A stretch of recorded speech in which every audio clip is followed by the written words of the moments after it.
Kevin Pietersen is with us. George Riley is here as well. Let's talk, Kevin. Let's talk about TextGate. Yes, sir. Now, here's what we all kind of thought had happened at the time, right? Yeah. Correct me if I'm wrong, George.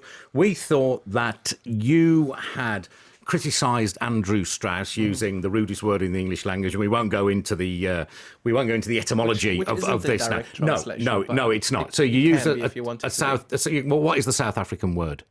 Can you say the Afrikaans word rather? Oh, the one that's been taught to us. Yes, which is don't say what it means, but it's not. Yeah, okay, Yeah, idiot, or maybe slightly worse than that. So you Depends did that. which way you look at it. Okay, but so you criticised Andrew Strauss, nice mild-mannered Andrew Strauss, and then you also told them how to get him out, which seemed the biggest sin in the world. Now, what exactly did you text? Because I know your South African teammate used that word in a text to you, but we still don't know what you texted him in return about Andrew Strauss. The greatest crime in all of that, actually, let's just sort out the nonsense about tactical information. Absolute 100% garbage, complete and utter nonsense. Why? Okay, first of all, it hits to the heart of your profession, because that's just something that I wouldn't do. I'm too professional, and that's just a no-go area. Second of all, why on this earth would I send tactical information to the greatest bowling attack in the world at the time on how to get Andrew Strauss out? When right now, if somebody in Iceland is playing club cricket and Straussy turned up for a benefit game, they'd bowl around the wicket and they'd try and take the ball away from him to nick him off. It was common knowledge around the world on how to get him out. Okay. So I didn't need to. It was just stupid stick to try and batter me with, to add to the story that had already come out.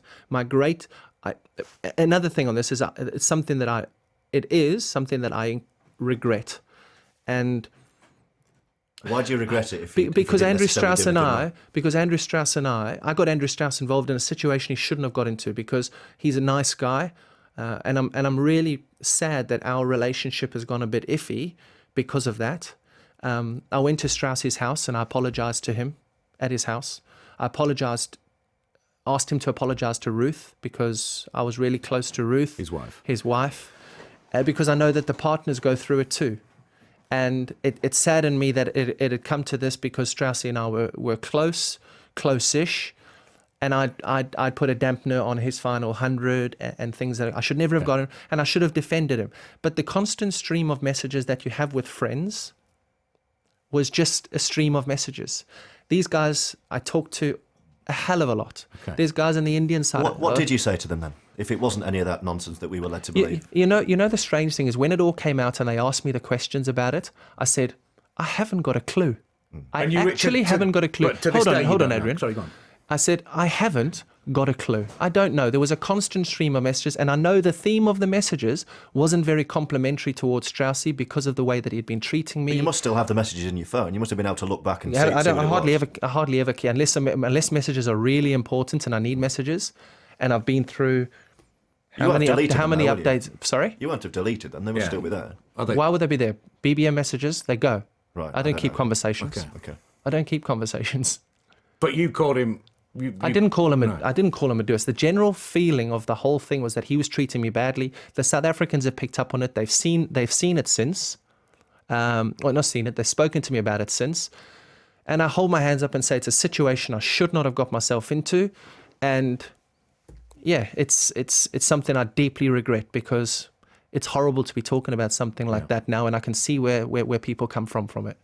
The player concerned was who? Was it a number of players, or who's specifically? I've got great friends in South Africa. All of them I get on with. I'm actually going to South Africa next week, and I'll be spending a whole weekend with a load of them.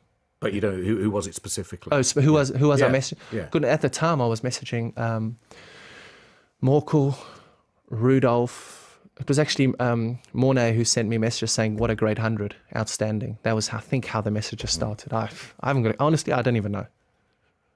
So it was Morkel, you think, probably? Potentially, yeah. Okay. I mean, it's all very vague. You really haven't got a better idea than that on the specifics of it. When they asked me at the time, Adrian, I said, I don't know. But I didn't think about what I messaged. I don't know what I was messaging. Who Who in the England team do I speak to? I speak to some of the players regularly. I don't know what I message them every single day. But for something but that's I know the general theme of our conversation, so I'll know a general theme of a conversation. You say you regret it, and something one of your big regrets, and something that has blown up. Yeah. Surely, when you have a big regret like that, you lie there at night working back through it. Even if you don't know, you think, God, okay, who was it? What did I say? You would want to work out what was going on if you weren't sure why. I did, but I know what the general theme of the messages were. I definitely know what the general theme was, and I've admitted it, I've acknowledged it, and I've spoken about it.